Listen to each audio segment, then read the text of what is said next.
aquí en la noche de hoy. Em, Tenemos invitado ahorita en este momento al doctor Ignacio Sarante, que nos va a hacer una invitación súper importante desde la... eh, ¿puedes poner el siguiente, por favor, Susan?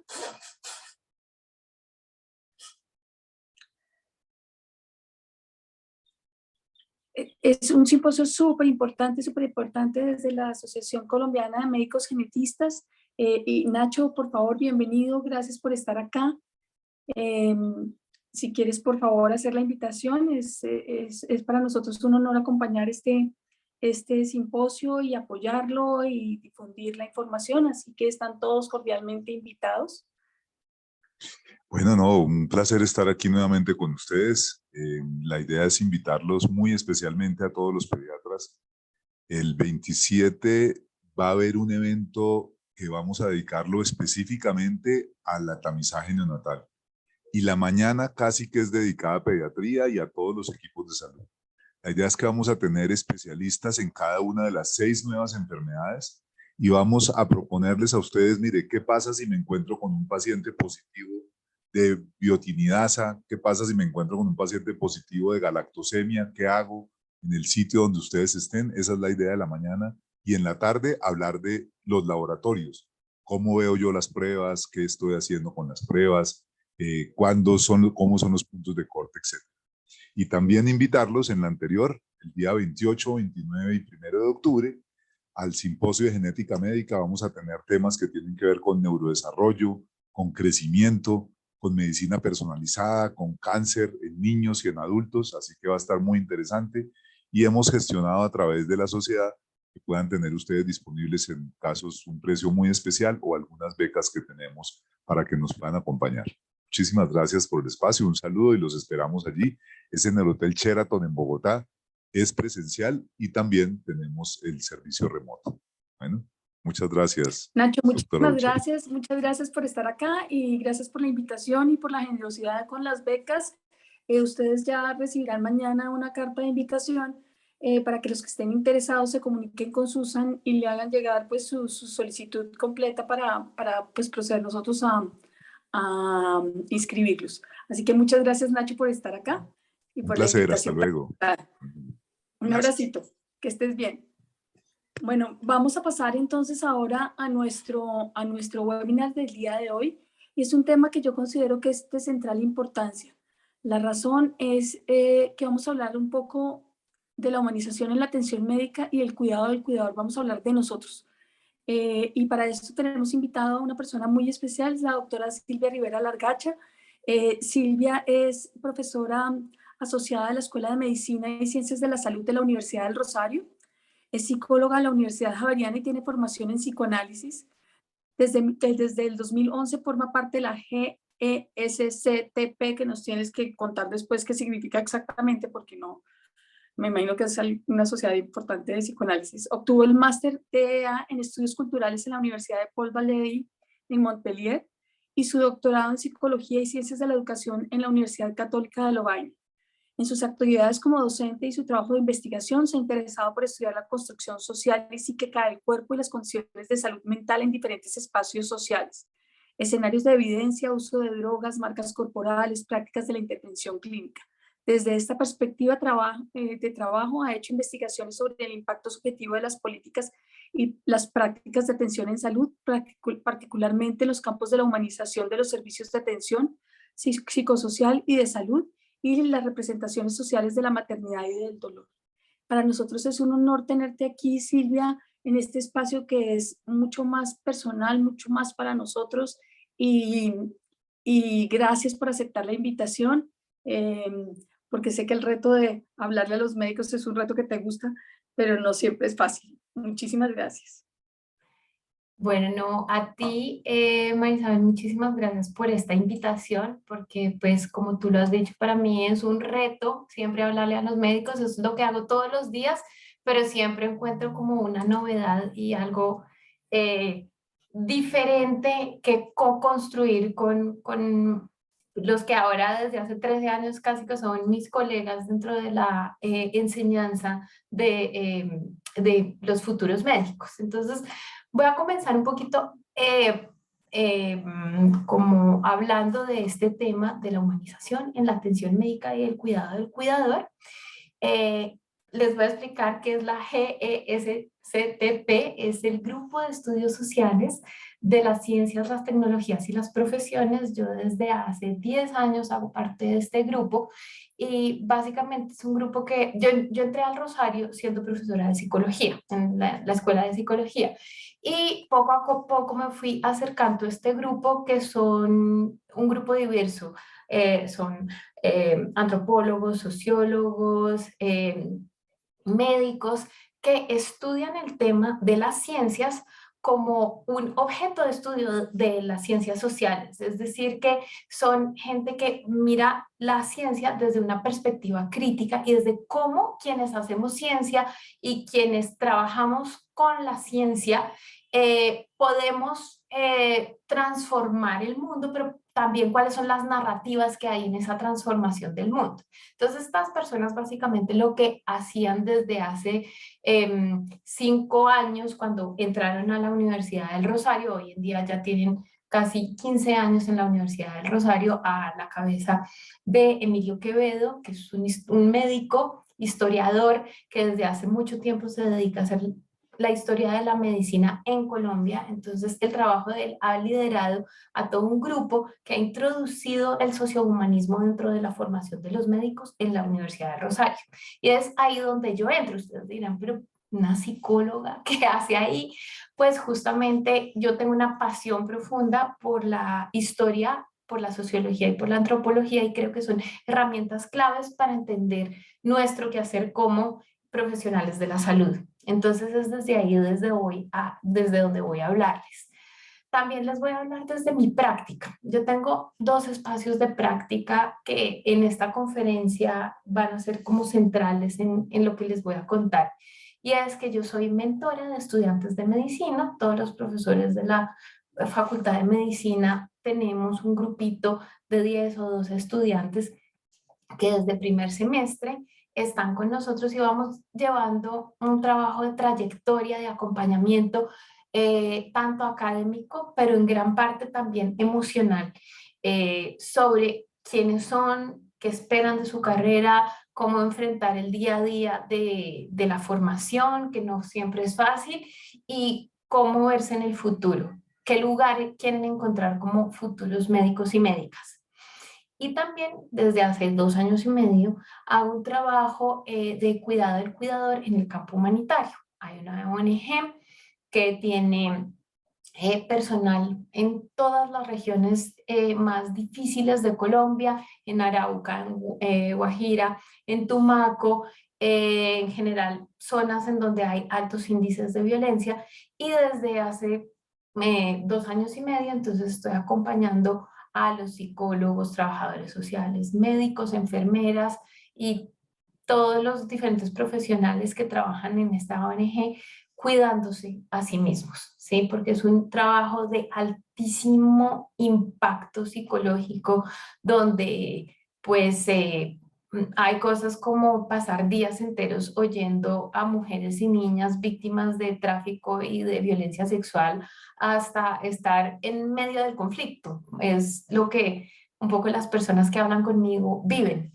Entonces, esta experiencia de cuidar a trabajadores humanitarios, yo la encajo, la relaciono muy fuertemente con mi trabajo de cuidado de los futuros cuidadores, o incluso pues mis estudiantes en la Universidad del Rosario están desde primer semestre haciendo rotación. Entonces, desde que entran a la universidad son cuidadores. Entonces, creo que el trabajo de mentoría también es un poco un trabajo de cuidado del cuidador.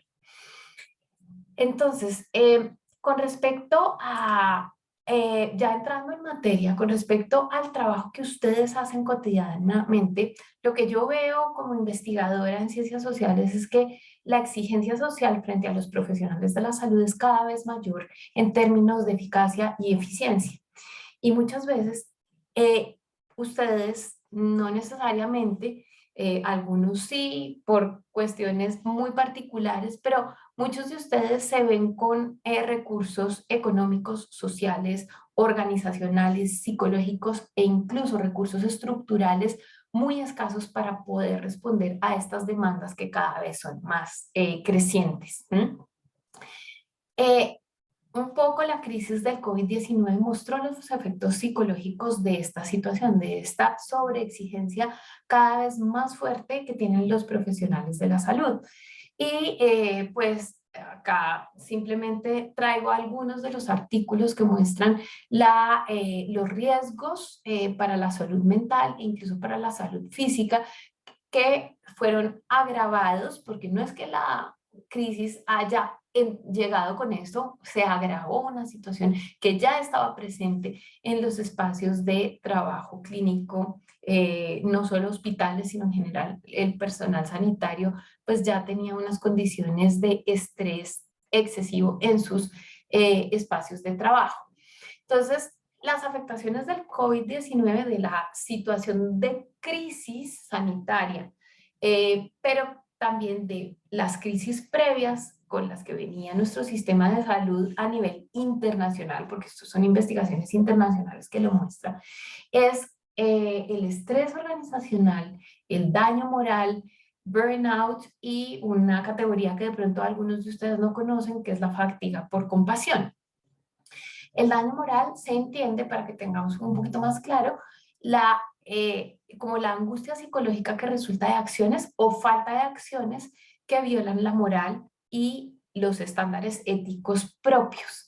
Esto genera una disonancia cognitiva, lo que llamamos en psicología una disonancia cognitiva, que lleva a la persona a querer hacer una acción, creer que es lógico y moral hacer esa acción, pero no poder hacerla por situaciones diversas, por la jerarquía, por las situaciones estructurales del ambiente organizacional donde trabaja. Entonces, esto genera un daño moral que tiene efectos de estrés excesivo y que a la larga puede generar daño psicológico. Entonces, ¿qué pasa en nosotros, en cualquier ser humano, cuando está sometido al estrés crónico?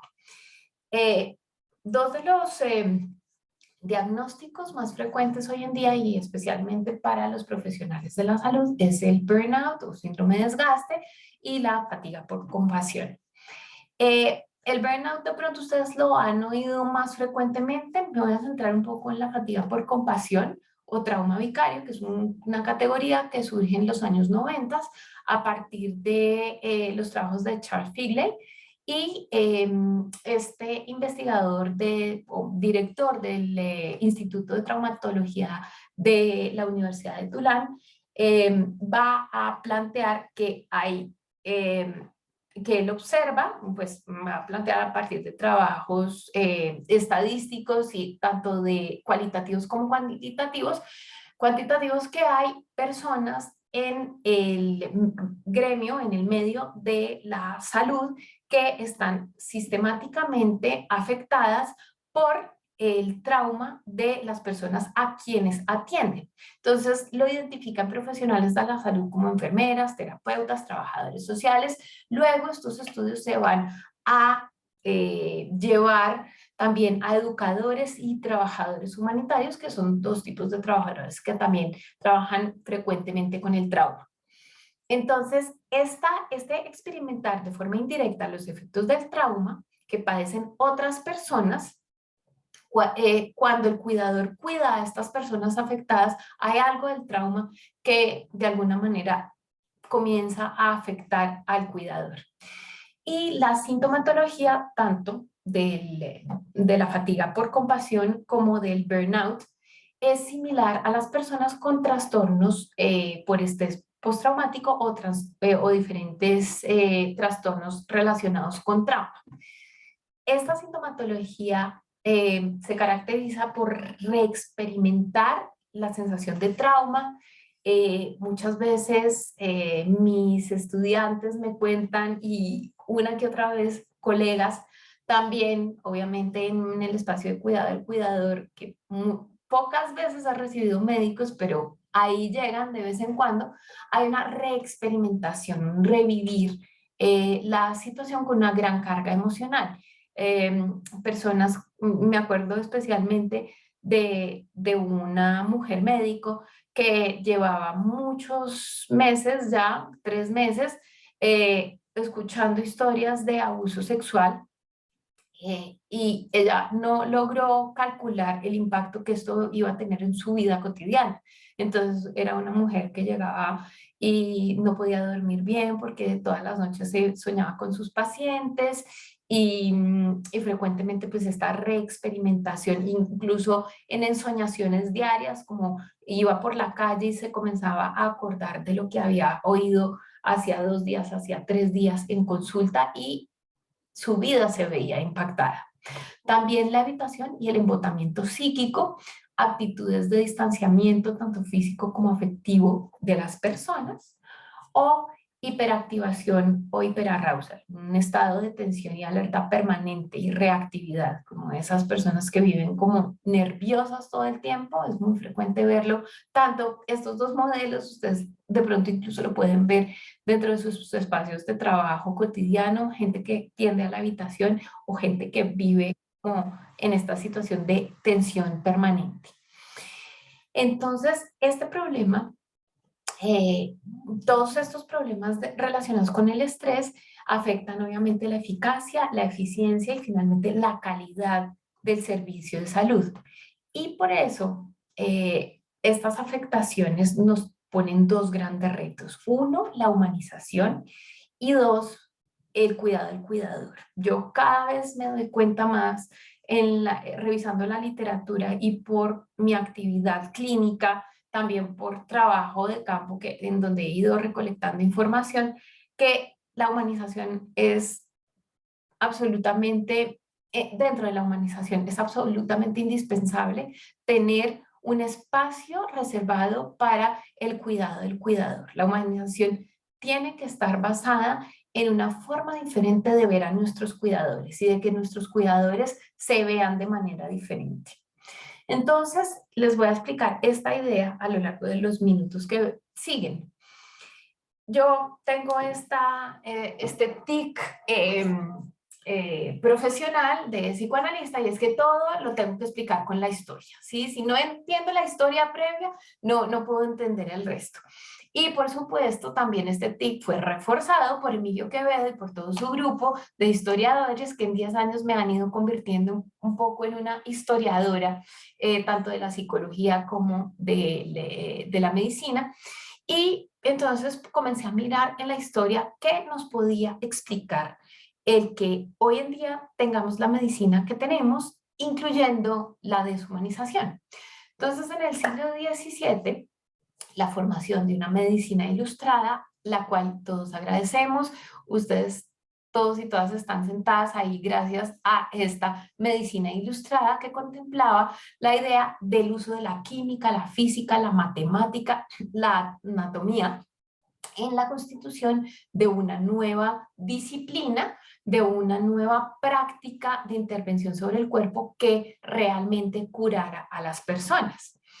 Y esta ciencia, esta forma de conocimiento se basa en una ciencia empírica en donde se supone que hay un objeto de investigación y un sujeto investigador. Entonces acá este modelo lo que va introduciendo es que el paciente de todas maneras comienza a ser objetalizado, con grandes ventajas. Obviamente todos agradecemos que el paciente, la paciente en algún momento sea paciente, esté dispuesto a ceder el mando al médico o la médica para poder hacer la intervención, pero ahí hay ya una separación en las figuras que participan en el espacio de curación.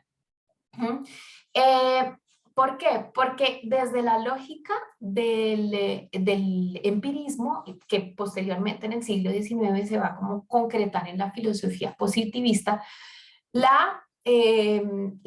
toda ciencia es ciencia si describe, predice y controla. Entonces, esto se establece desde la física, la química, pero un poco entra este discurso en la medicina, la idea de controlar el cuerpo, que también todos agradecemos eso. Es gracias a que un ortopedista está dispuesto a controlar una rodilla y a ponerla en su lugar que pues podemos superar una artroscopia. ¿m? Y también, pues acá entra el uso de una herramienta fundamental que son las matemáticas, la estadística, que nos permite comparar en una gran cantidad de pacientes lo que le sucede a un paciente particular a partir de esa generalización, que también es fantástico. Gracias a eso podemos hacer estudios clínicos y estudios estadísticos cuantitativos que nos permitan guiar mejor nuestros tratamientos. Sin embargo, también un poco lo que se pierde es la particularidad del sujeto. Ese uno por uno que ustedes saben que sobre todo la mayoría de ustedes son pediatras o están formándose como pediatras y saben que la generalidad nos ayuda a guiarnos, pero lo que se hace finalmente en el trabajo clínico es la particularidad del sujeto. Es qué está pasando en esa casa para que ese niño no esté comiendo bien, qué será lo que está pasando con el sueño de este chiquito, que de pronto qué tendrá que ver esto con el colegio, en fin, toda esa particularidad, esa minucia que uno aprecia en los buenos pediatras clínicos.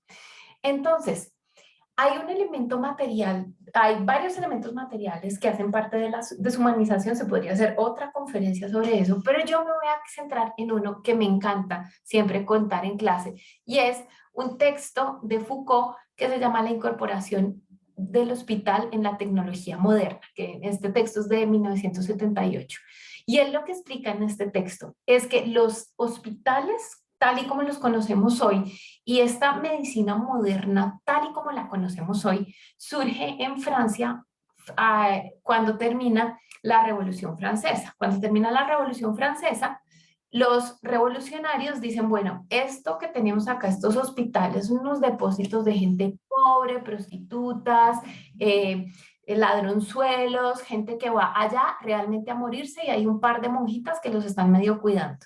Pero eso no cura. Necesitamos un hospital que cure, necesitamos hacer un estado-nación en donde la gente tenga salud para trabajar y para sacar adelante una sociedad.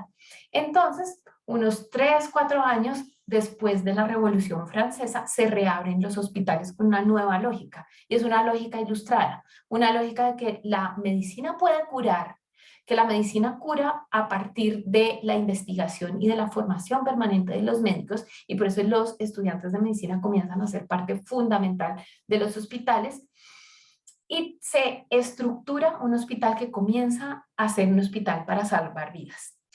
Lo particular de esta estructuración es que eso no llegó, no fue que llegaran del cielo unos médicos iluminados, sino que estos médicos llegan del campo de batalla, porque todas las guerras que ha habido antes de la Revolución Francesa han mostrado que hay una medicina que puede curar, porque en el campo de batalla se necesitaba médicos que pudieran curar una pierna, sacar una bala, sanar a los soldados para ganar la guerra. Y entonces son los médicos militares los que van a estructurar el hospital moderno, con todas las particularidades de los hospitales modernos, con las rondas, con los turnos, con los pabellones, con los uniformes, con la jerarquía muchas veces muy estricta que hay en la medicina moderna.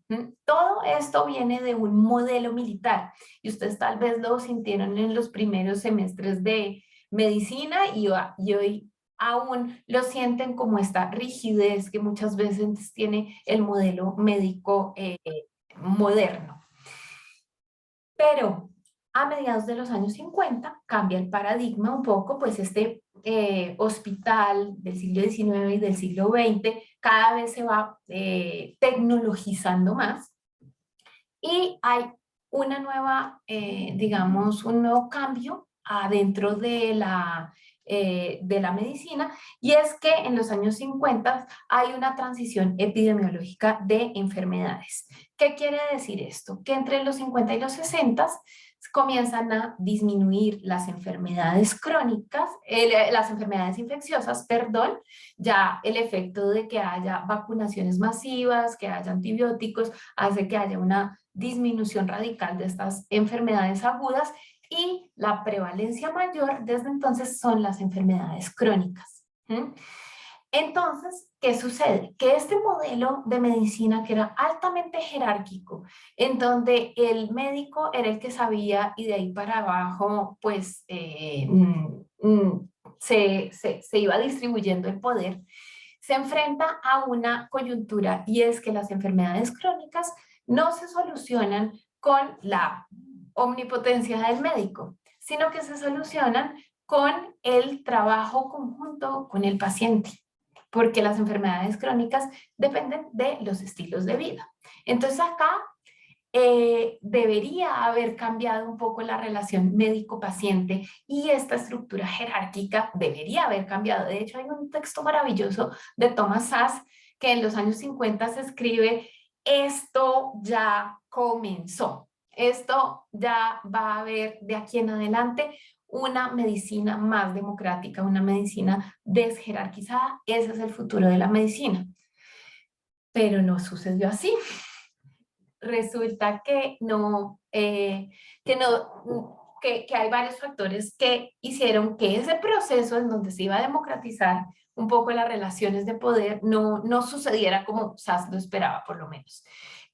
Y también, pero pues también esta transición epidemiológica, una cosa fantástica que plantea es que hay una transformación del modelo unicausal de la enfermedad y se pasa a un modelo multicausal que abre las posibilidades a hablar de la noción de factor de riesgo, que es la noción base de todo este nuevo abordaje de las enfermedades más prevalentes, que son las crónicas.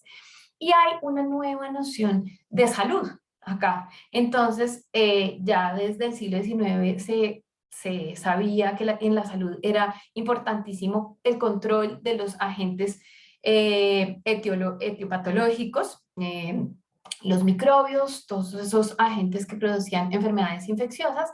También eran muy importantes los factores del hospedero, como la genética de cada individuo hacía posible que estos agentes le afectaran o no le afectaran, pero también hay sobre todo, y esto lo estudian muy bien el modelo de Lebel y Clark, el factor del ambiente.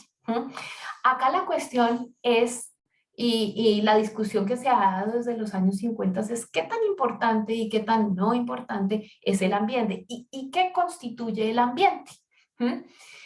Las posiciones más críticas, incluso críticas con respecto a Lebel y Clark, hablan de una producción en red de la enfermedad, en donde el ambiente es lo más importante y dentro del ambiente está sobre todo el ambiente psicológico, la geografía social que es el entorno de un sujeto y cómo afecta esa geografía social al sujeto en sus modos de enfermar, que esto es una hipótesis que viene desde Hipócrates y desde Galeno, que los salubristas públicos de principios del siglo XIX, como Snow, tuvieron en cuenta y que comenzaron a decir: la vulnerabilidad social es el máximo factor de riesgo. La pobreza, la desigualdad es el máximo factor de riesgo para la enfermedad. Pero un poco a mediados del siglo XIX esto como que se medio olvidó y comienza a retomar importancia en los años 50, cuando comienza a haber después de la Segunda Guerra Mundial también, cuando se le comienza a dar más interés y más protagonismo, digamos, a los factores ambientales y a la salud mental, a cómo la salud mental tiene un impacto en nuestra salud.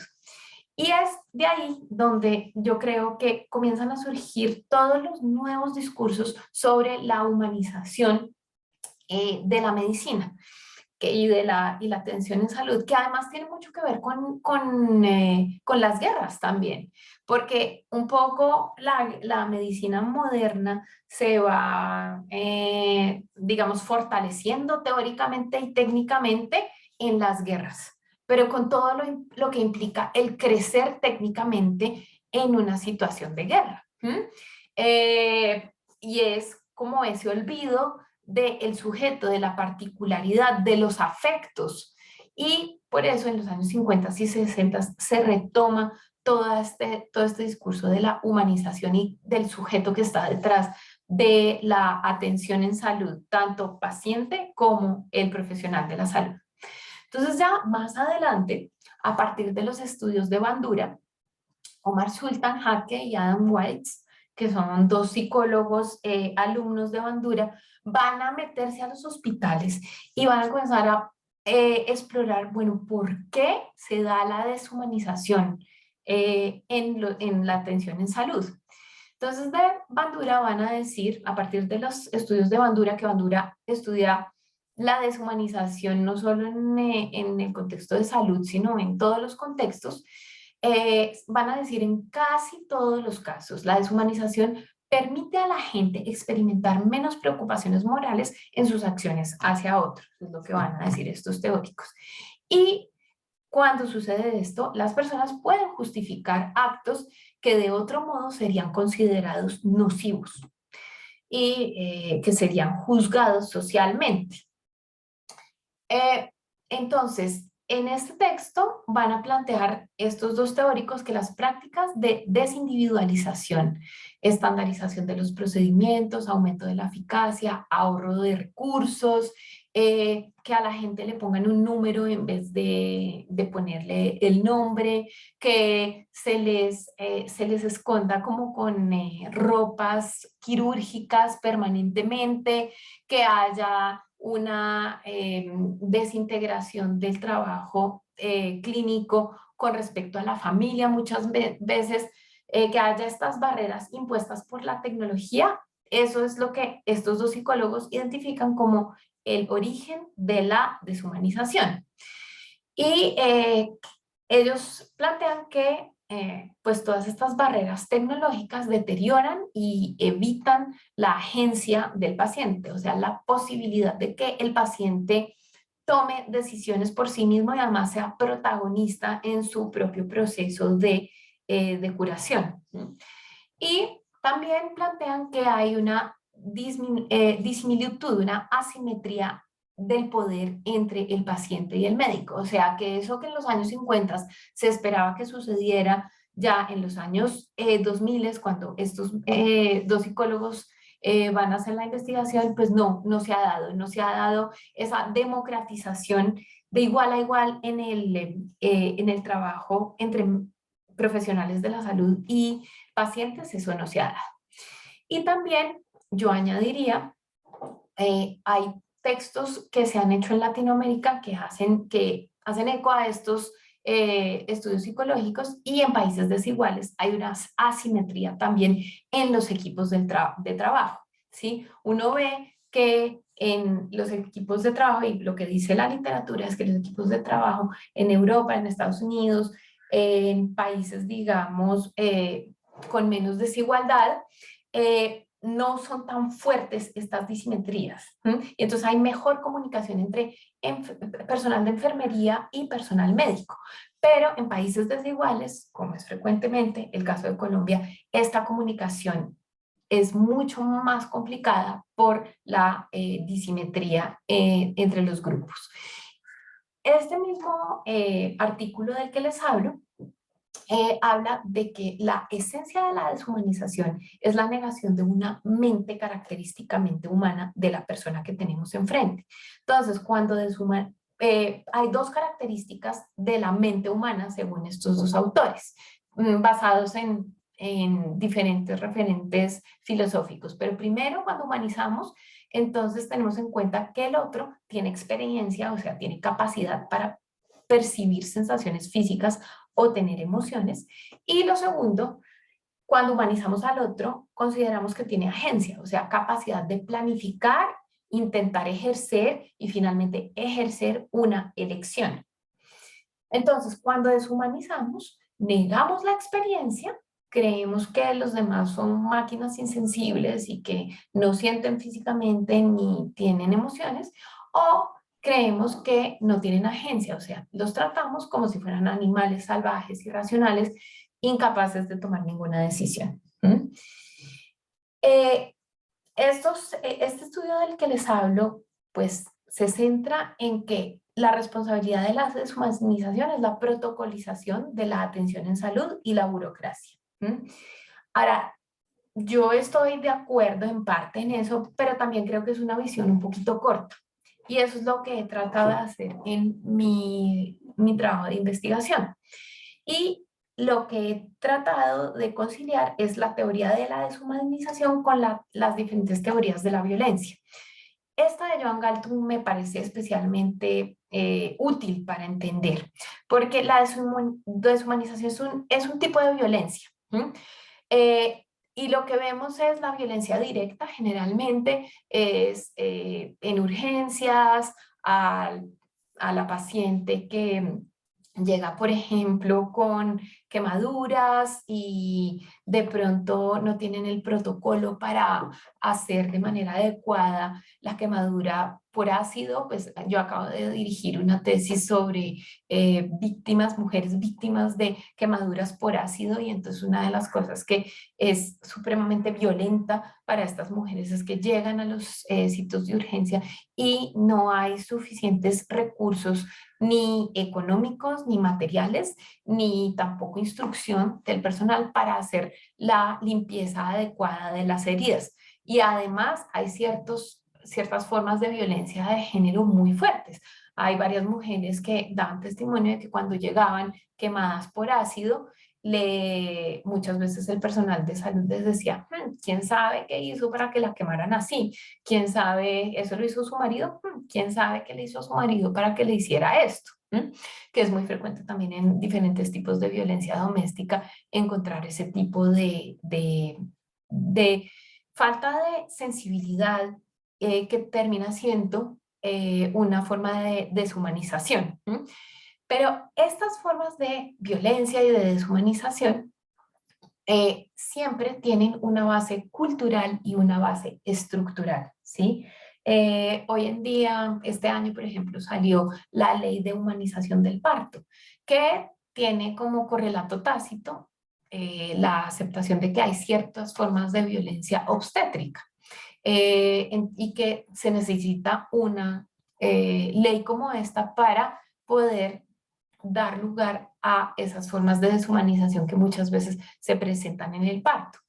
Pero yo he hecho mucho trabajo con obstetras y una colaboración permanente tenemos con FECOLSOC, por ejemplo, y una de las cosas que yo siempre les muestro es que detrás de esa violencia directa que muchas veces hay una violencia cultural y una violencia estructural. Una violencia cultural que tiene que ver con prácticas que se van como repitiendo sistemáticamente y que se naturalizan, porque la institución, un poco el modus operandi de la institución, como que hay unos protocolos y se siguen y no se ponen en cuestión, entonces eso se vuelve un elemento cultural de la organización, pero también tiene que ver los prejuicios culturales que hay, por ejemplo, con respecto al género. Entonces, las personas que llegan a los servicios de ginecobstetricia muchas veces con episodios de violencia sexual, claro, ya hay una normativa desde hace rato en donde todo el personal de la salud que trabaja en el ámbito hospitalario debe ser formado con respecto a la violencia sexual. Pero muchas veces la instrucción no es suficiente y se siguen revictimizando a las víctimas de violencia sexual que llegan a nuestros servicios de ginecobstetricia. Y esto tiene una cuestión cultural de base. Y también la violencia estructural.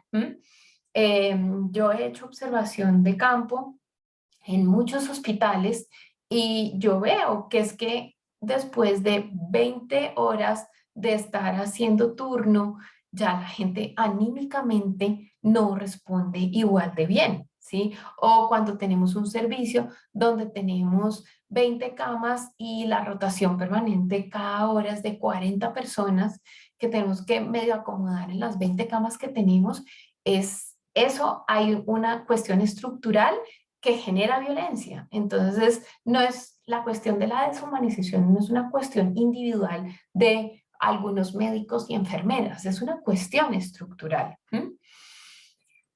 Entonces, ¿cómo rehumanizar la atención en salud? Es acá el problema, porque pues este cuadrito, este triangulito que les mando, que les muestro, aunque es ilustrativo, pues es un poco descorazonador, porque la solución está en lo estructural y lo cultural. Entonces nos preguntamos como individuos, ¿qué podemos hacer? ¿Mm? Entonces, ¿cómo rehumanizar la atención en salud? Primero, pues un poco a lo que yo he llegado como conclusión es pensar cómo estamos cuidando a nuestros profesionales de la salud. ¿Mm? Y entonces quería traerles acá un par de daticos, y es que el agotamiento del proveedor de la salud es una, digamos, una problemática mundial. Acá solo les puedo traer un artículo de 2017, pero en la siguiente página les dejo una cantidad de artículos a los que pueden acudir, pero este artículo en particular muestra que el burnout afecta entre el 10 y el 70% del personal de enfermería. Este es un estudio hecho en Estados Unidos. Entonces me imagino que esa latencia del 10 y el 70% tiene que ver con en qué lugar de Estados Unidos están, porque de todas maneras Estados Unidos es un, digamos, mundo muy diverso. Y hay un 30 y un 50% del personal de medicina y paramédicos que también están afectados por el burnout. Entonces acá les demuestro que no es el único estudio, son muchísimos estudios que muestran las condiciones de agotamiento, de burnout y de fatiga por compasión que tienen los profesionales de la salud. Los síntomas del agotamiento del proveedor de la salud es fatiga emocional, despersonalización y cinismo, disminución de la percepción personal de éxito, ineficacia, que yo veo muy frecuentemente en mis estudiantes, no solo los que tengo en mentoría, sino los que se me acercan en las clases a hablar, esta sensación casi que persecutoria de la imposibilidad de ser eficientes. Y eh, los estudios en diferentes latitudes del mundo muestran que las causas del burnout y la insatisfacción en el trabajo tienen también que ver con elementos estructurales y culturales, como los que pues trataba de mostrar y mencionar en el triangulito que les mostré hace un rato. Tienen que ver con obstáculos en la provisión de atención de buena calidad, apoyo escaso e inadecuado a la práctica y del liderazgo, barreras burocráticas.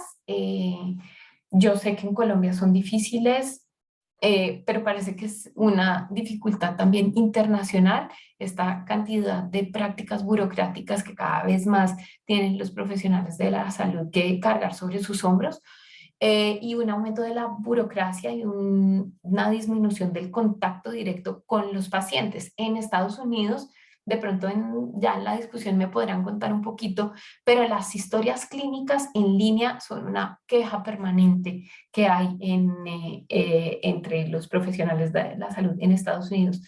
También en mentoría y en el trabajo con mis estudiantes se quejan mucho como de esta prevalencia de tener que escribir antes de poder atender bien y como con tiempo a los pacientes.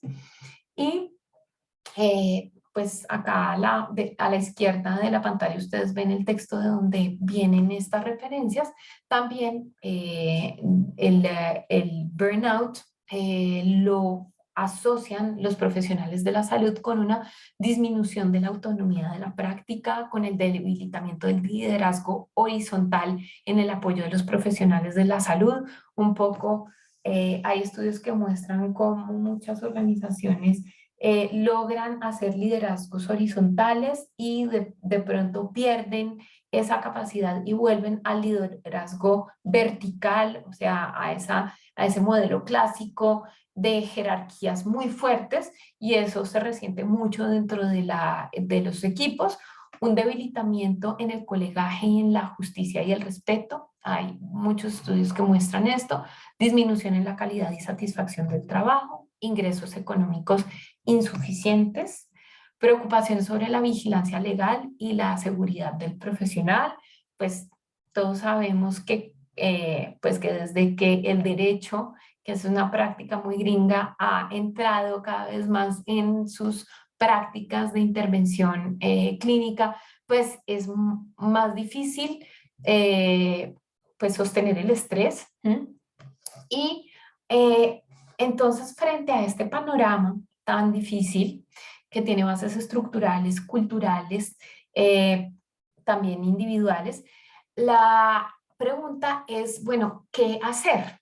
Y hay varias cuestiones. Hay primero la estructuración de modelos económicos adecuados, evidentemente, eso es lo que sostiene lo estructural, pero esos modelos económicos adecuados no es solo que se solucionen problemas de infraestructura, que es una cuestión importante, pues todos queremos que si estamos trabajando en un pabellón de pediatría haya espacio suficiente para todos los niños, además para sus familias, para hacerles apoyo. Entonces, claro, económicamente la infraestructura es supremamente importante, pero también que estos modelos económicos adecuados tengan en cuenta la educación de los profesionales de la salud. Y no es solo una educación de base, sino una educación continua que tenga en cuenta la formación de los profesionales en salud mental. Que no sea algo que se sectorice, porque un poco la medicina ha tenido históricamente esta fragmentación que también tiene sus grandes ventajas. Es fantástico tener ortopedistas, pediatras, geriatras, pero un poco hay una dificultad cuando se trata de salud mental, porque cuando la salud mental está solo en las manos de los psiquiatras, tendemos a esperar a que ya se convierta en una patología. Y esa idea de la prevención y la promoción de la salud mental queda muy descuidada.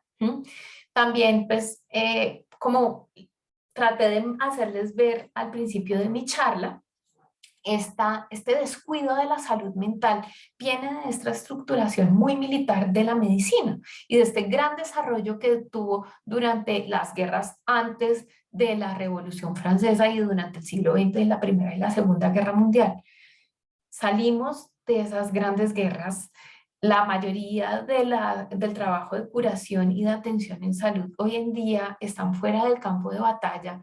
No tenemos que seguir en ese campo de batalla. Tenemos que lograr lugares muchísimo más amigables y muchísimo más humanos para con nuestros pacientes y sobre todo con ustedes mismos. Porque, como les mostré, el desgaste para ustedes tiene implicaciones muy graves en su eficacia, la eficiencia y la eficacia en su trabajo, pero también en su propia salud. Bueno, también quería acá resaltar que para hacer procesos de humanización es importante la educación del paciente. Y para educar al paciente se necesitan espacios de cooperación con el paciente, que haya un trabajo más de igual a igual, de responsabilidad, que tome el paciente en cooperación con el clínico, lo cual es un gran reto en un país profundamente desigual donde nuestros nuestras pacientes muchas veces tienen una educación de base muy frágil, pero entonces pues también lo quería incluir acá para que no creamos que en la red estamos solo los trabajadores de la salud. Todo esto que les estoy planteando implica un cambio de cultura, que los cuidadores velen por su salud mental, y tanto a nivel individual como a nivel grupal, lo cual no es siempre típico, ¿sí? Hay toda una corriente de estudios acerca de los currículos ocultos. Los currículos ocultos son esas cosas que en nuestra formación como trabajadores de la salud aprendemos, pero que no están en el currículo oficial.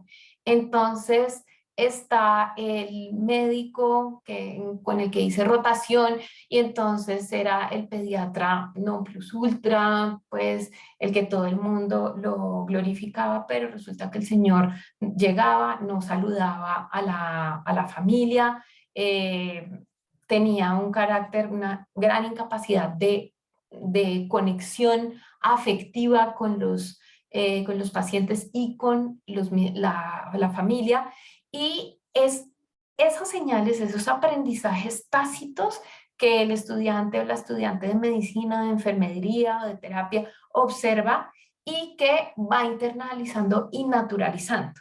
Entonces son esos aprendizajes los que es necesario ubicar y reestructurar. Por lo menos en la Universidad del Rosario tenemos un trabajo ya adelantado en hacer conscientes a nuestros profesores e instructores de la presencia de esos aprendizajes tácitos de deshumanización que tenemos que ir desplazando definitivamente de la educación médica. Y el cuidado de los cuidadores también tiene que ver con mantener el trabajo individual de salud mental, pues un poco mi trabajo como mentora ha sido eso, ese acompañamiento individual, pero resulta que eso es una cuestión muy rara todavía dentro del gremio médico y todavía los médicos y el personal de la salud son los que estadísticamente, o sea, hay papers sobre eso, estadísticamente tienen una mayor cantidad de tasas de suicidio a nivel mundial, ¿sí? Si uno los ordena a las personas que se han suicidado, a los profesionales que se han suicidado por profesión, en primer lugar están médicos y enfermeras. ¿Mm? Y es porque hay como una cierta, hay varias hipótesis. Bueno, primero tienen una ventaja técnica y es que saben cómo hacerlo. Segundo, pero más importante, es que tienen un peso social muy fuerte sobre sus hombros, una responsabilidad social muy fuerte sobre sus hombros, que muchas veces genera unas situaciones de tensión que no logran manejar suficientemente y que rara vez también consultan, porque también al interior de las profesiones de la salud, paradójicamente, hay una gran estigmatización de los problemas de salud mental. Entonces, muy frecuentemente hay automedicación, hay estrategias incoherentes de coping, de lidiar con este tipo de situaciones y hay muy tardíamente y muy escasamente una consulta individual a un profesional de la salud. Entonces, esto es una cultura que es necesarísimo cambiar y yo creo que una de las maneras de cambiarla, y lo sé en carne propia también porque he estado participando con un colega que es médico y es psicólogo a la vez, Leonardo Amaya, en formación de grupos y en acompañamiento de grupos de médicos y enfermeras. Entonces lo que hacemos con Leonardo es que vamos a los hospitales, instruimos a las personas para dar malas noticias, para poder hacer una identificación asertiva de sus propias emociones, de las emociones de los otros, hacer primeros auxilios psicológicos, y es en estos primeros elementos de aprendizaje que comienzan a identificar elementos que pueden después llevarlos a interiorizar y a preguntarse por su propia salud mental. También en mi trabajo con trabajadores humanitarios, hacemos mucho el acompañamiento de grupos. Hay un grupo que de pronto se está peleando mucho, que no está teniendo una comunicación asertiva, que incluso está fallando en sus labores en la atención a los niños, a las niñas, a los adolescentes. Bueno, juntamos a los grupos y comenzamos a escuchar qué es lo que está pasando, dónde está la dificultad, utilizando técnicas que vienen de la psicología y en mi caso del psicoanálisis para la escucha de grupos. Y es increíblemente eficaz el que las personas se den un tiempo y un espacio para poder hablar de estos conflictos, porque nosotros funcionamos, todos los seres humanos funcionamos en el trabajo desde las herramientas de regulación emocional que traemos desde nuestra infancia. Y desafortunadamente en Colombia, si ustedes leen la encuesta de salud mental del 2015, tenemos pésimas estrategias de manejo de las emociones que vienen desde nuestra crianza. Entonces tenemos que aprender por el camino y en las universidades rara vez nos enseñan eso. Entonces es por eso que hay que cambiar la cultura y un poco esto. Claro, es una autopropaganda, pero no es tan autopropaganda, sino es una propaganda para todos los trabajadores de la salud mental y todos los antropólogos, sociólogos, cada vez hay como más actores que están entrando en este acompañamiento de grupos para que sean más eficientes a la hora de identificar las emociones propias y cómo se intercalan y cómo se relacionan los sujetos dentro del espacio del trabajo a partir de las emociones.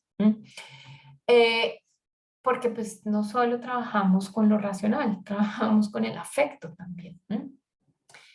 Para terminar, les quería contar que el agotamiento del proveedor de la salud comienza muy temprano en la formación de médicos y enfermeras. Hay un estudio que traigo acá y chiquitico está la referencia, en donde se encontró que el 21% de los residentes en Estados Unidos reportaron algún grado de burnout, especialmente altos niveles de fatiga emocional. Y este artículo me encanta, no es el único, hay muchos artículos a nivel mundial que hablan de esto, y es que los estudiantes de medicina y de enfermería y de otras terapias también, cuando entran a estudiar eh, las profesiones de la salud, tienen unos niveles de empatía altísimos, ¿sí? Y por eso entran a estudiar lo que entran a estudiar, porque quieren salvar vidas, porque quieren ayudar a las personas, y resulta que en las mediciones que se hacen posteriores a su entrada a las facultades de ciencias de la salud, su capacidad de empatía disminuye, ¿sí? Yo les digo un poco sarcásticamente a mis estudiantes que en las facultades de medicina les estamos cobrando por quitarles empatía, lo cual es muy, muy peligroso porque gran parte del trabajo de ustedes se hace desde la empatía, sobre todo acá que tenemos un grupo de médicos que se dedican a trabajar con niños y adolescentes, saben que la empatía es absolutamente fundamental. Quería terminar con un ejemplo para hablar de esta cuestión de la empatía. Y es una observación de campo que hice en un hospital. En el área de obstetricia, una mujer está teniendo un parto, desafortunadamente un parto en el primer trimestre, entonces un aborto espontáneo, y tenía mucho, mucho dolor y se estaba quejando de un dolor terrible. Entra la obstetra y la jefe de enfermería y la regañan por estar gritando tan fuerte, por estar asustando a las otras mamitas, le decían, y de hecho la enfermera le dice, si sigues gritando así te vamos a tener que mandar al último rincón del servicio porque no podemos seguir permitiendo que asustes así a las otras mamás. Salen estas dos personas y entra una estudiante de séptimo semestre con su empatía intacta y le coge la mano a la paciente y le pregunta el nombre de su bebé. ¿Cómo se llamaba tu bebé? Entonces le dice el nombre y la estudiante le dice, mira, yo veo que estás sintiendo mucho dolor. Y entonces la paciente le dice, sí, es que me está doliendo mucho, pero sobre todo estoy muy preocupada porque yo hace un rato vino una enfermera y le puso el aparatico a mi bebé y se oía el corazoncito. Por favor, doctora, salve a mi bebé. Y entonces la estudiante le dice, mira, tu bebé tiene como una malformación incompatible con la vida, está agonizando, se está yendo, déjalo ir. Le dice por el nombre al niño, Pedro, Pedro no puede vivir fuera de tu vientre, déjalo ir, tú vas a tener la oportunidad de quedar embarazada otra vez, tienes 23 años, te vamos a ayudar, pero veo que tú además entonces del dolor físico estás teniendo dolor del corazón. Y en dos palabras la mujer le dice, sí, es que yo no había querido tener este bebé inicialmente, pero después lo quise tener y entonces me da muy duro dejarlo ir. Y entonces la estudiante le dice, no te preocupes, no te sientas culpable, no todo el mundo puede tener esa oportunidad siempre de tener el embarazo deseado, algún día vas a tener la oportunidad de hacerlo, te vamos a ayudar, te vamos a hacer asesoría para planificación familiar y lo vas a poder tener en el momento que te sientas lista. Ya solo con esa conversación, el dolor de esta mujer físicamente se veía que se iba relajando y se iba distensionando toda la situación. Y esta chica sale corriendo, yo me voy detrás de ella a ver qué hace y ella hace todo lo posible para conseguirle analgesia a esta paciente, ¿sí? ¿Qué es eso?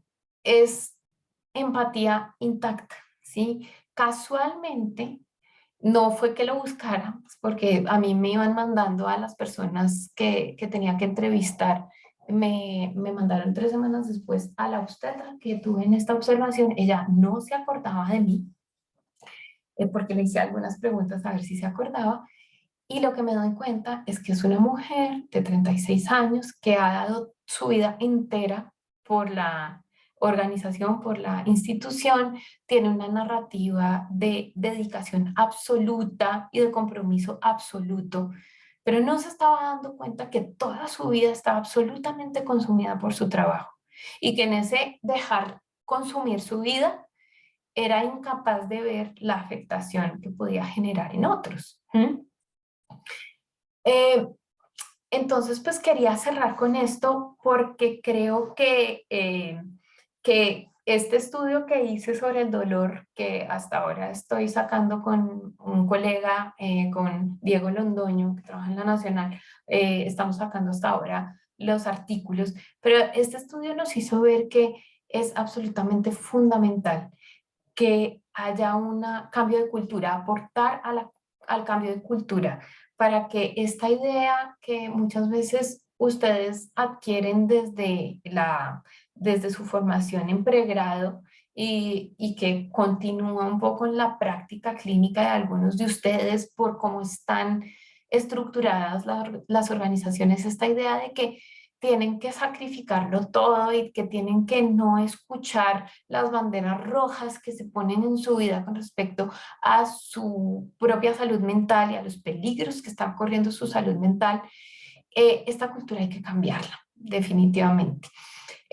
Un médico, una enfermera, un trabajador de la salud que no esté bien consigo mismo comete más errores, tiene más dificultad en hacer un buen diagnóstico, incluso en la intervención hace más errores también cuando va a intervenir. Y por supuesto, en una práctica clínica donde la prevalencia sigue siendo mayor, sigue siendo las enfermedades crónicas, pues tenemos que tener una excelente comunicación con nuestros pacientes, conquistarlos, hacerles un acompañamiento en que tomen mejores decisiones en salud. ¿Y cómo vamos a hacer esto si en nuestra propia salud no lo estamos logrando?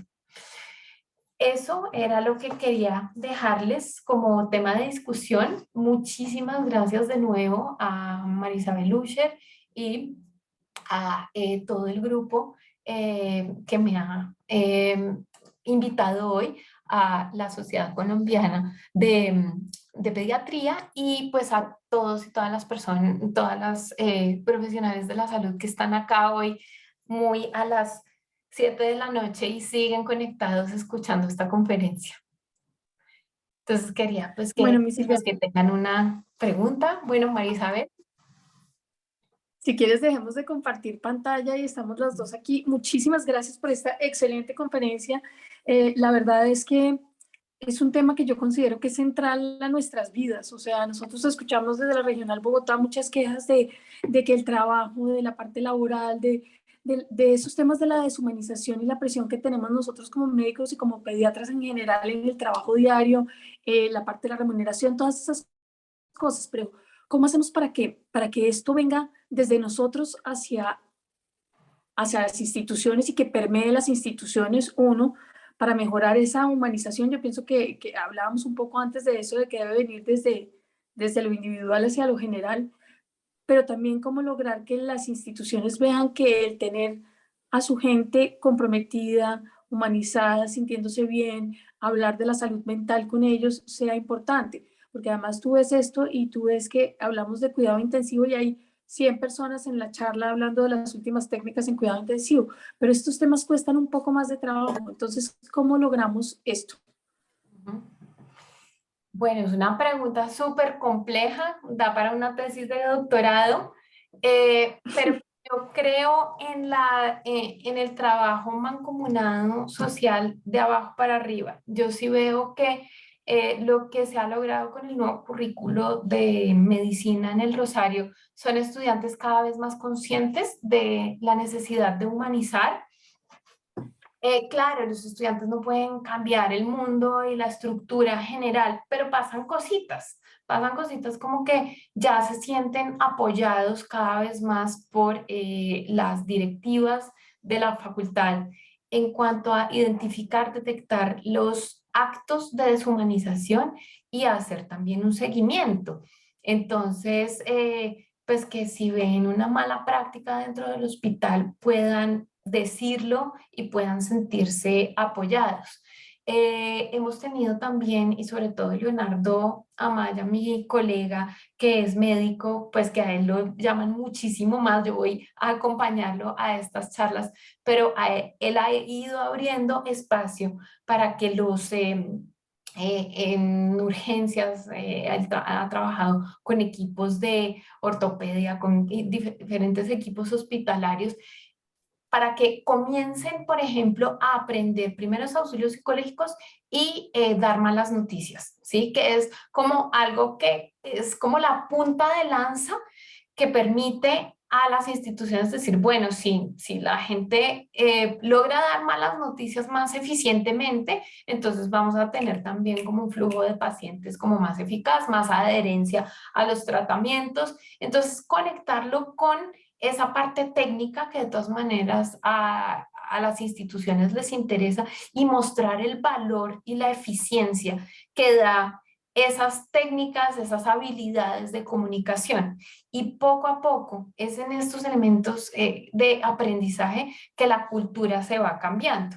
Yo tengo mucha más experiencia ya con equipos de trabajadores humanitarios, en donde el hablar en equipo ya las directivas de la ONG se dan cuenta que si un equipo está trabajando también sus emociones, unas 2, 3 sesiones de ese trabajo emocional hace que los resultados sean mucho más eficientes, que se les ocurran mejores ideas de cómo contactar a la gente, de cómo ir a repartir las vacunas, de cómo ir a hacer prevención y promoción en salud sexual y reproductiva.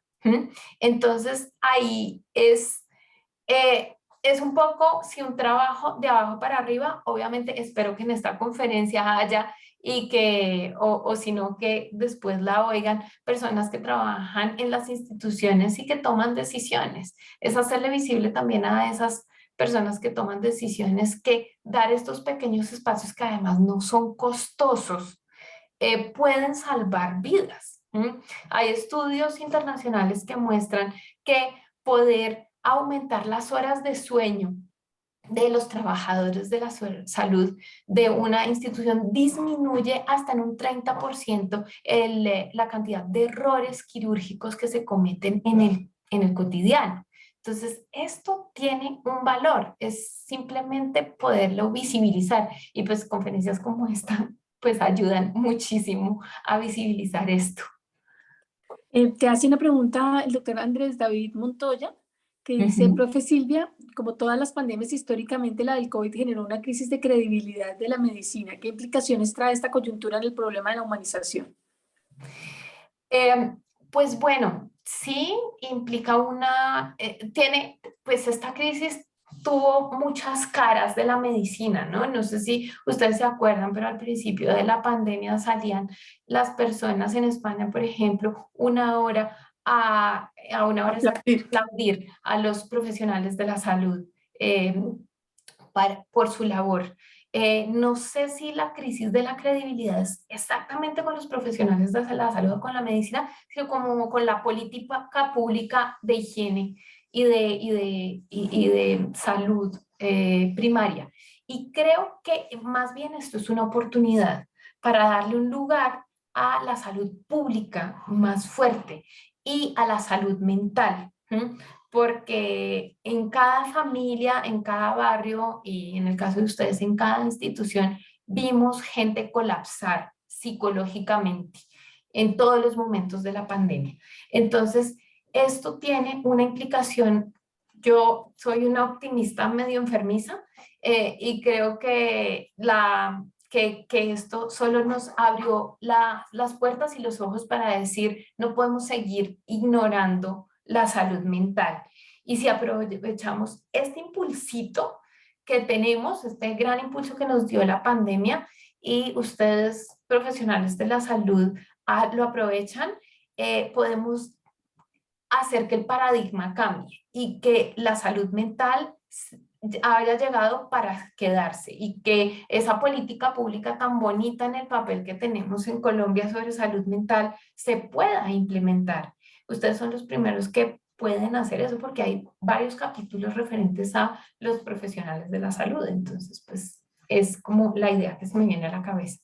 Este es un tema que es importantísimo y además quiero decirte que es que no se ha acabado la pandemia para las personas que siguen trabajando en los sistemas de salud. Recientemente y desafortunadamente tuve una pérdida por COVID hace un mes y tuve la oportunidad, que además fue un privilegio, de estar dentro de la unidad de cuidado intensivo en el sitio en donde lo atendieron y me dolió mucho ver lo golpeadas que están todavía las personas que trabajan en UCI, o sea, ver cómo uno, llegar es muy difícil, entrar es muy difícil, a uno lo conocen, le hacen el favor, lo dejan, pero realmente se generan unas barreras durísimas y cuando empiezan a soltar y empiezan a decir lo que están viviendo y lo que han vivido y lo que siguen viviendo todavía y que esa pandemia las cambió por siempre, es Sí. cuando tenemos que tener claridad en que es importantísimo trabajar por esto. Y por eso para mí es muy honroso que los residentes de pediatría en el Congreso Nacional de Residentes de este año hayan decidido hablar del tema de salud, de temas de salud mental.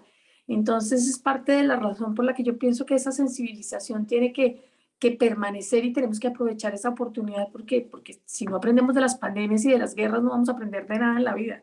Entonces, pues yo sí creo que eso es fundamental. Ahí ponen una cosa muy linda y es que dice que el afecto produce efecto y aumenta la eficiencia. Entonces, pues claramente yo sí creo que la parte de la empatía tiene que persistir, la parte de ponerse en ser capaz de coger la mano y estar ahí es súper importante.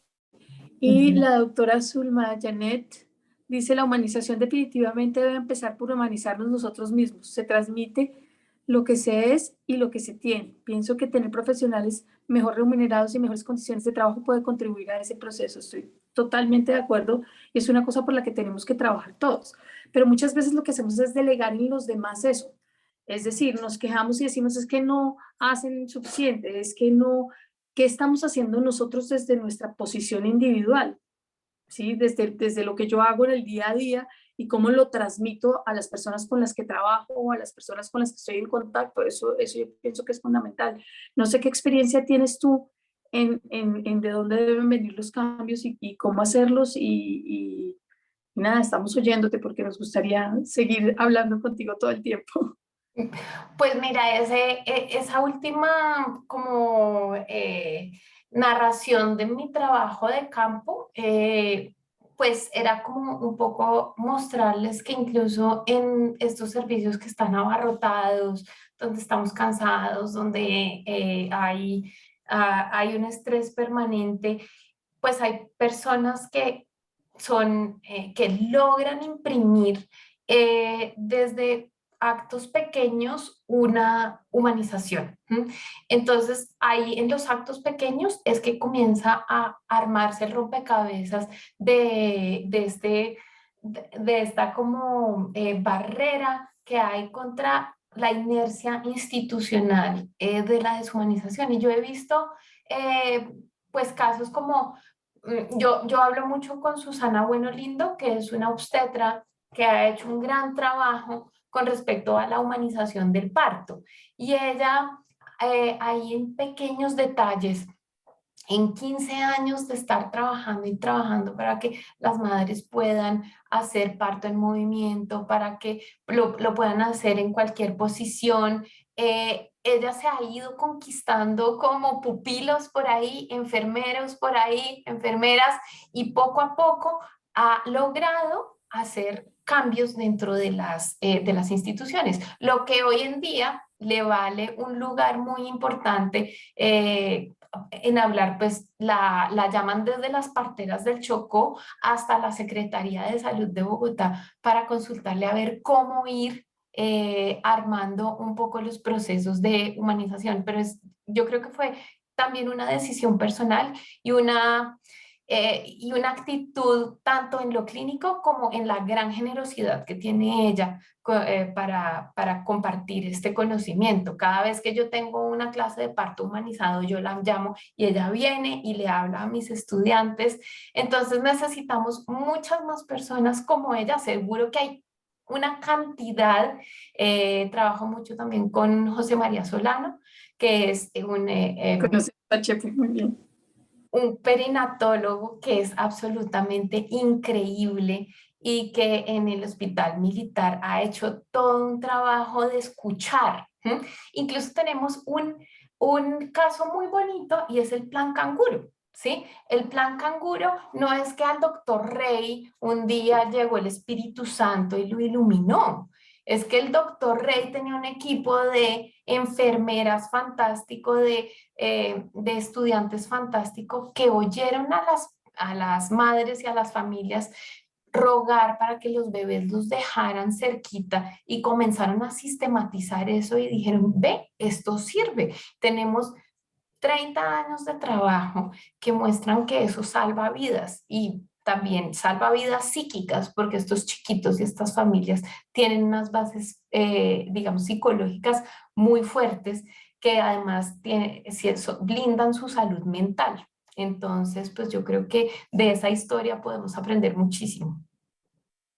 Me parece muy interesante eso y voy a darle micrófono al doctor Ernesto Durán para que haga unos aportes. Ernesto, bienvenido. Aparece. Okay. Gracias, ya estoy por aquí. Bueno, mucho gusto, doctora Rivera. Muy interesante, la verdad.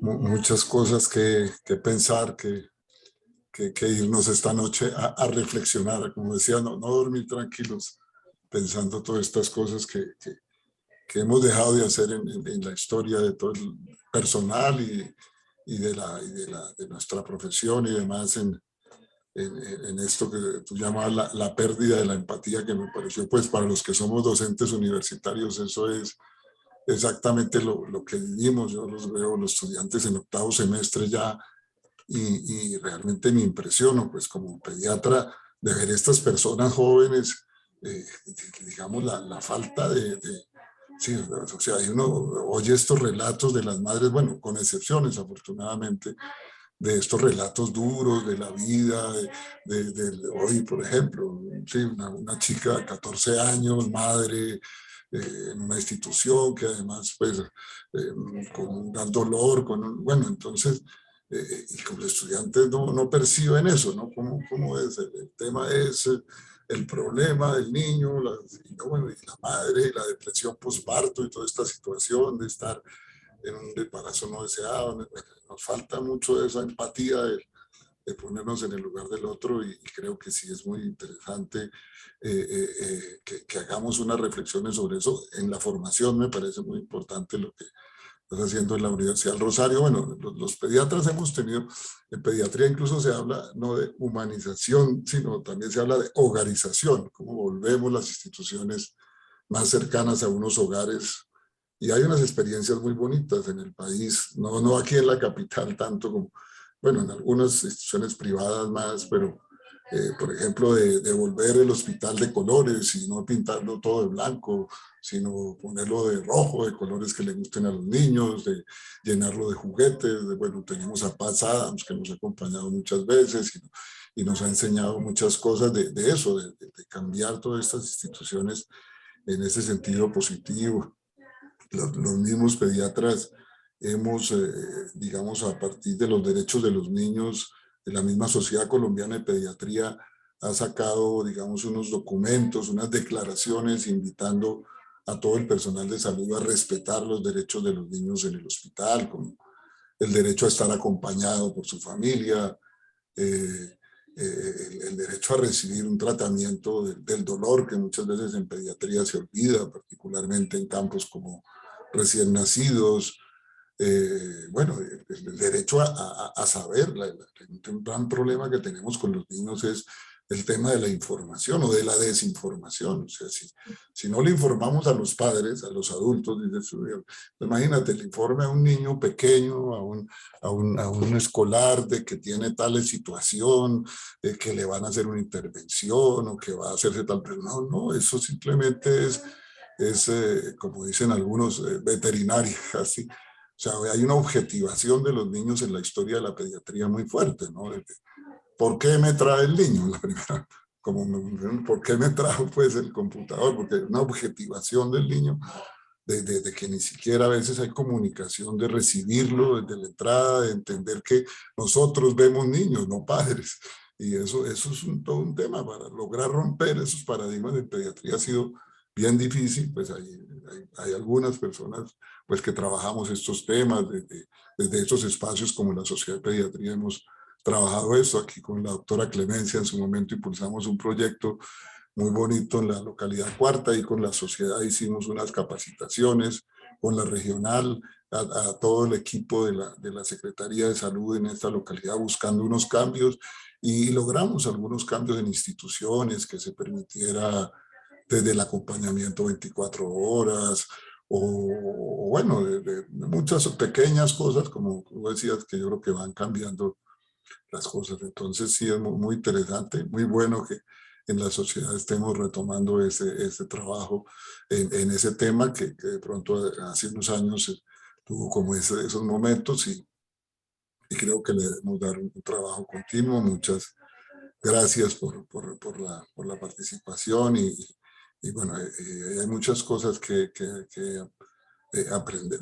Me llamó mucho la atención por ejemplo, este tema de los países donde hay más desigualdades. No lo había analizado de esa manera. Somos más desiguales en los equipos de salud, somos más desiguales, bueno, con las personas que vemos, ¿no? Porque es que aquí además tenemos todo ese problema, ¿no? Que se trata a las personas diferencialmente. Vamos a ver si con este nuevo ministerio que dice que realmente a todo el mundo hay que tratarlo igual y que es un objetivo y que lo quiere lograr, vamos a ver si esa transformación se puede lograr, porque hay muchas cosas que cambiar para eso, pero aquí hay unas diferencias de una institución a otra, y a veces dentro de la misma institución según el piso donde esté, o unas clasificaciones que hemos naturalizado, esas diferencias en el trato a los niños, incluso a las familias, pues que también tenemos que cambiar profundamente, porque eso ya se volvió como una parte. O sea, nos metieron todo esto del negocio de la salud, nos metieron estas clasificaciones de la gente según lo que paga o la afiliación o lo que tenga, y entonces lo racionalizamos y lo volvimos como una forma ya de comportamiento, y además efectivamente los estudiantes aprenden y reproducen, y eso se está reproduciendo. Pues estamos hablando bueno, de niños, pero bueno, si fueran adultos igual, pero ¿cómo vamos a tratar? ¿Por qué vamos a tratar distinto a las personas? Y es un cambio que también muy grande que tenemos que hacer, porque eso sí que es muy fuerte en esta cultura médica, de que además nos sentimos un poco superiores, no sé, a los otros seres humanos a veces, porque tenemos una profesión determinada que, como tú decías, tiene mucho del poder. Entonces sí, hay unas diferencias importantes que también tenemos que trabajar. Me gustó mucho ese aporte y esa reflexión, y ahí en ese campo, pues bueno, Muchas tenemos que gracias, trabajar. Ernesto. Eso de la desigualdad acá es supremamente importante. Además, ustedes que trabajan con niños, yo trabajo mucho también con población indígena y afro, y una de las grandes barreras que tienen para consultar con ustedes es que hay una sensación de descomprensión con respecto a la forma en que ellos conciben a su niñez. Entonces, claro, hay cosas pues complicadísimas que es, por ejemplo, la no vacunación de los niños indígenas, y cosas así difíciles que vienen de su cosmogonía y que vienen de sus propias prácticas de sanación. Y eso, pues más que poner barreras directas es que hay algunos pediatras que sí van a estar trabajando en Santa Marta, en Valledupar, y que hay un flujo permanente de esta población.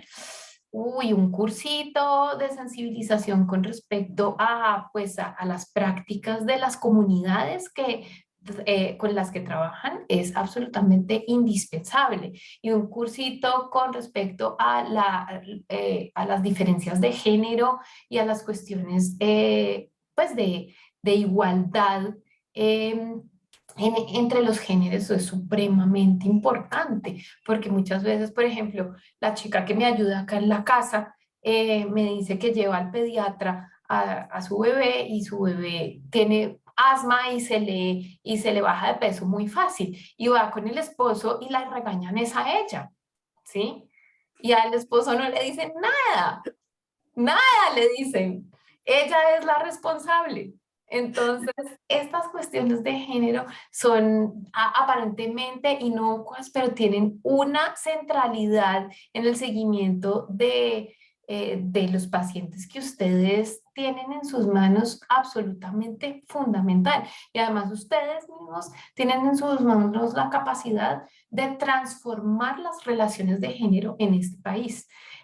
Bueno, tengo la referencia acá fresca en la cabeza de obstetricia, y es que cuando un parto es acompañado por el padre, cuando un padre ve a su mujer parir y hacer todo ese esfuerzo que es tener un parto y estar ahí presente, esos padres, y si cortan el cordón umbilical, además tienen un protagonismo y una agencia, esos padres tienen mucha menor tasa de maltrato a sus hijos e hijas.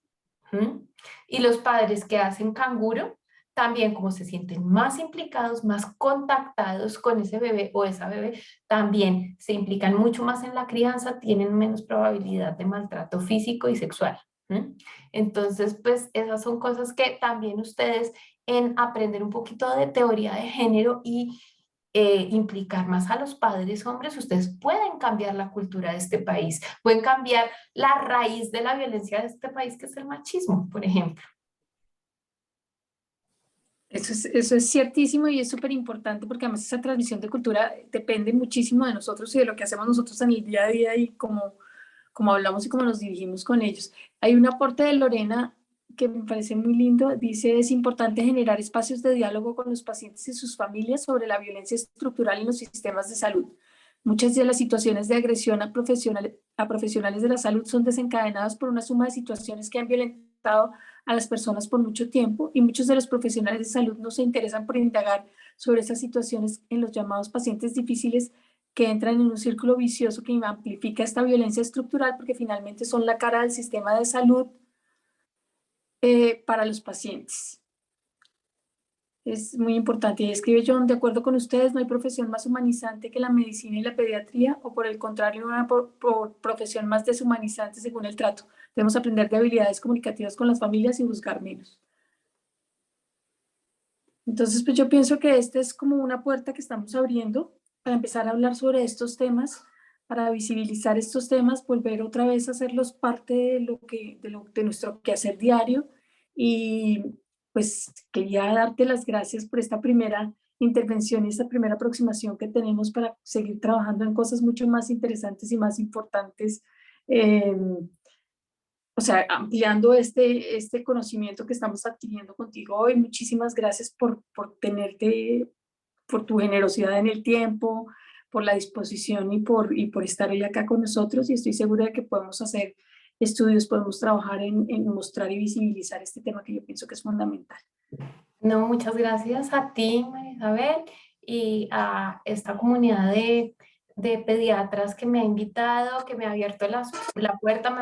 Siento súper honrada y espero que esta sea la primera de muchas más, que esto abra la posibilidad de muchos proyectos de investigación y de intervención. Y creo que para no dejar como ese halo de esto es estructural, esto no hay mucho más que hacer, sí, sí hay que hacer. Yo he visto, acá he mencionado dos, pero son cientos de médicos y enfermeras, incluso en el público acá veo a Brunilde Guet, que es una de las enfermeras que han luchado en este país fuertemente por la humanización del parto. Hay muchas y muchos de ustedes que ya están haciendo cosas que están cambiando la historia. Tienen que ser más y no pierdan la esperanza que somos muchos y se trata de encontrarnos. Así es, así es. Gracias. Yo tengo el placer de verte con frecuencia, así que es un privilegio de verdad tenerte aquí enseñándonos tantas cosas tan importantes y haciéndonos pensar un poco más en cómo queremos ejercer, cómo queremos nuestro ejercicio profesional y cómo nos vamos a mostrar a nuestros pacientes y en nuestras instituciones. O sea, cómo podemos ser faros y empezar a dar ejemplo todos nosotros. Y los pediatras somos muy buenos en eso. La verdad es que, uy, mire quién se asomó, allá está Mati. Salud. Sigue, estabas diciendo que los pediatras son muy buenos, ¿para qué? Que los pediatras somos buenos para eso, para mostrar esos cambios, y la verdad es que yo pienso que tenemos una sensibilidad distinta que tenemos que aprovechar y que mantener. Entonces, muchas gracias por este espacio y estás invitadísima cuando quieras, si quieres mostrar los estudios, si quieres hacer estudios en pediatría, lo que sea que quieras hacer, estás aquí, pues el micrófono está aquí abierto y la Sociedad de Pediatría Regional Bogotá está aquí para apoyarte en todas esas cosas. Muchísimas gracias, muy amables. Muchas, muchas gracias. Descansen todos. Gracias al Fondo Financiador, a PTC y a Pfizer por permitirnos estos espacios y quedamos pendientes de reunirnos la próxima semana. Un abrazo grande.